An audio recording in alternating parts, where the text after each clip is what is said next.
الحمد للہ وکفا وسلام علی عبادہ الذین اصطفیٰ اما بعد فاعوذ باللہ السمیع العلیم من الشیطان الرجیم بسم اللہ الرحمن الرحیم فمن کان منکم مریضا او علی سفر فعدۃ من ایام اخر صدق اللہ المولانا العظیم۔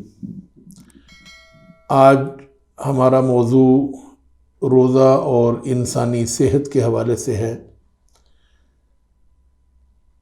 اور اسی کے اوپر ہم گفتگو کریں گے۔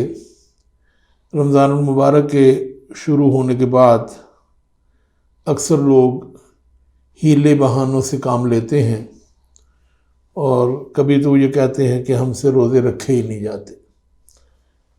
کچھ کہتے ہیں جی ہماری ڈیوٹی بڑی سخت ہے، روزہ رکھنا بہت مشکل کام ہے، یا ڈیوٹی کر لیں یا روزہ رکھ لیں۔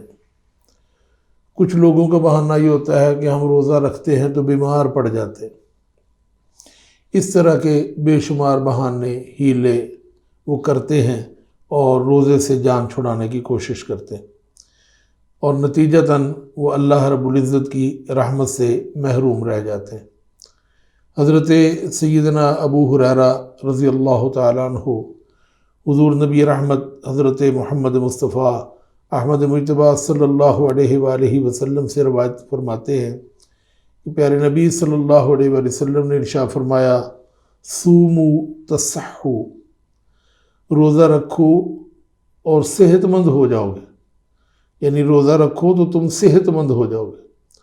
کیسی بات ہے کہ ہم یہ کہتے ہیں کہ ہماری طبیعت خراب ہو جائے گی، ہم روزہ رکھتے ہیں تو بیمار ہو جاتے ہیں، روزہ رکھتے ہیں تو صحت خراب ہو جاتی ہے، جبکہ دنیا کے سب سے سچے انسان اور اللہ رب العزت کے سب سے برگزیدہ بندے حضور نبی کریم رؤوف الرحیم صلی اللہ علیہ وآلہ وسلم فرماتے ہیں، روزہ رکھو تم صحت مند ہو جاؤ گے۔ تو اب اگر کوئی بندہ یہ کہتا ہے کہ میں روزہ رکھنے سے میری صحت خراب ہو جاتی ہے، تو یہ اس کی غلط سوچ ہے، اس کی خام خیالی ہے۔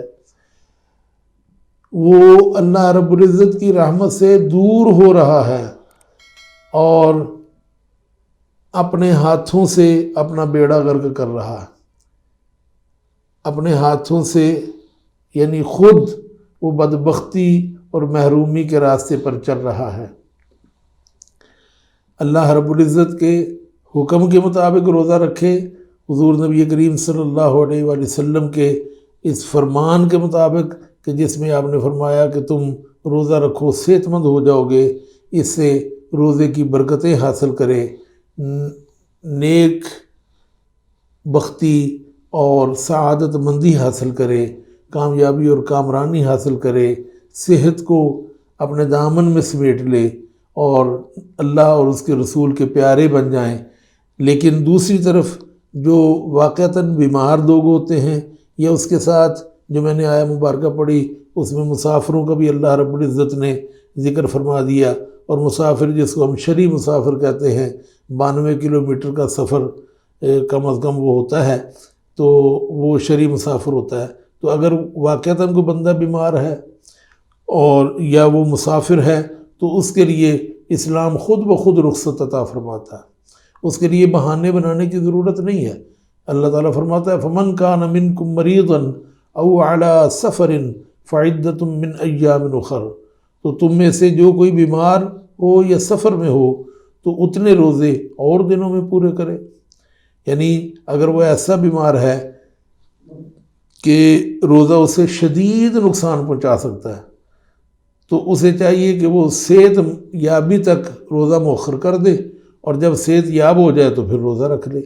لیکن اگر وہ اس کو شدید نقصان پہنچائے تو وہ روزہ چھوڑ سکتا ہے، لیکن اگر اس کو شدید نقصان نہ پہنچے روزہ رکھنے سے تو پھر اس کو روزہ رکھنا پڑے گا، اس کو روزہ چھوڑنے کی اجازت نہیں ہے۔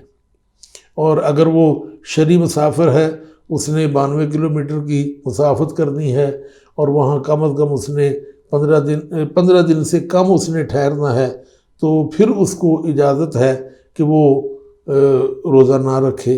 یا اس کے ساتھ ایک اور شرعی مسئلہ ہے کہ کوئی حاملہ عورت ہے وہ روزہ نہیں رکھ سکتی تو اس کو بھی اجازت ہے. اگر کوئی دودھ پلانے والی عورت ہے اپنے بچوں کو دودھ پلاتی ہے تو اس کو بھی اجازت ہے کہ وہ دودھ پلاتی ہے اس لیے روزہ نہ رکھے. تو ان کے جتنے روزے چھوٹ جائیں وہ بعد والے دنوں میں جب وہ مصروفیت نہ ہو، جب ان کو وہ پریشانی اور تکلیف نہ ہو، جب وہ بیماری نہ ہو، ان کا سفر ختم ہو جائے تو وہ پھر روزہ رکھ لیں. لیکن اللہ رب العزت جل شانہ ومن والہ نے آگے ایک بات ارشاد فرمائی ہے. فرمایا وَأَن تَصُومُوا خَيْرٌ لَكُمْ إِن كُنتُمْ تَعْلَمُونَ. اگر تم جانو تو روزہ رکھنا تمہارے لیے زیادہ اچھا ہے، زیادہ بھلا ہے. کہ ان سب کے باوجود کہ اگر تم مسافر بھی ہو اور روزہ رکھ سکتے ہو تو رکھ لو، اگر تم حاملہ عورت ہو روزہ رکھ سکتی ہو تو رکھو، اگر تم دودھ پلانے والی ہو تو روزہ رکھ سکتی ہو، بلکہ بہتر ہے روزہ رکھ لو. اور تم یہ سمجھتی ہو کہ اس سے کوئی نقصان نہیں ہوگا، بچے کو نقصان نہیں ہوگا، تمہاری صحت کو کوئی نقصان نہیں ہوگا تو روزہ رکھ لو، یہ تمہارے لیے بہتر ہے. تو روزہ رکھ لینا بہتر ہے. اور یہ کون فرما رہا ہے؟ اللہ رب العزت. ہماری صحت کو ہم سے زیادہ ہمارا رب جانتا ہے، اس نے ہمیں بنایا ہے، اس کو پتہ ہے کہ کون سی چیز ہمیں فائدہ دے گی، کون سی چیز ہمیں نقصان دے گی. اب روزہ رکھنا اتنا فائدہ مند ہے کہ اس سے تو بیماریاں دور ہوتی ہیں. اب یہ جدید تحقیق جو ہے ڈاکٹروں نے کی ہے، سائنسدانوں نے کی ہے کہ یہ کینسر کی جو بیماری ہے یہ روزہ رکھنے سے ٹھیک ہو جاتی ہے. انسان اگر کچھ 10-15 گھنٹے روزانہ اگر وہ بھوکا پیاسا رہے تو یہ بیماری جو ہے وہ خود بخود دور ہو جاتی. اور اس کی سب سے بہترین صورت جو ہے وہ روزہ ہے. اگر ایک مسلمان ایک سال میں 30 روزے رکھتا ہے اور اس کے علاوہ یہ ہر مہینے میں 2-3 روزے رکھتا ہے تو وہ کینسر کی بیماری سے محفوظ رہتا ہے. یہ یعنی جو نبی کریم صلی اللہ علیہ وسلم نے فرمایا سوموا تصحوا کہ تم روزے رکھو تم صحت یاب ہو جاؤ گے، تو یہ ہر قسم کی بیماری کے لیے ہے کہ انسان کو کوئی بھی بیماری ہو اگر وہ روزہ رکھتا ہے تو اللہ رب العزت کے کرم سے، اس کی مہربانی سے، اللہ تعالیٰ کے خاص فضل سے وہ بیماری جو ہے وہ دور ہو جاتی ہے. اس لیے یہ ہیلے بہانے اچھی بات نہیں ہے. اللہ رب العزت نے صحت عطا فرمائی ہے تو ہمیں روزہ رکھنا چاہیے. اللہ تبارک و تعالی سب کو روزہ رکھنے کی توفیق عطا فرمائے. وآخر دعوانا ان الحمد للہ رب العالمین.